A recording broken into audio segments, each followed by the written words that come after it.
Karibu mtazamaji. Na watu 8 zaidi wameripotiwa kufariki kutokana na ugonjwa wa Ebola katika muda wa saa 24 zilizopita na kufikisha idadi waliofariki kuwa watu 139 kulingana na Shirika la Afya Ulimwenguni WHO. Visa 600 vinavyoshukiwa kuwa vya ugonjwa huo pia vimeripotiwa.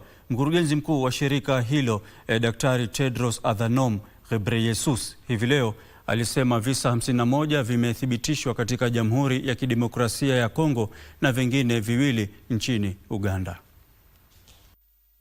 Akiongea na wanahabari mjini Geneva, mkurugenzi mkuu wa Shirika la Afya Duniani WHO, Daktari Tedros Adhanom Ghebreyesus, amesema visa 51 vya maambukizi ya ugonjwa huo ambayo yamethibitishwa katika Jamhuri ya Demokrasia ni mashariki mwa jimbo la Ituri na kaskazini mwa jimbo la Kivu.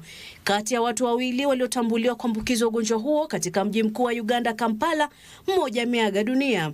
Kisa cha kwanza cha ugonjwa wa Ebola wa virusi vipya kwa jina Bundibugyo kilikuwa muuguzi aliyekuwa na dalili za homa, maumivu ya misuli, uchovu, kuumwa na kichwa na vidonda vya koo, na aliaga dunia tarehe 24 mwezi Aprili mwaka huu katika mji mkuu wa jimbo la Ituri, Bunia. Sehemu 4 za jimbo hilo, miongoni mwazo Mongwalu, Bunia, Rwampara na Nyakunde, zimeathiriwa na ugonjwa huo.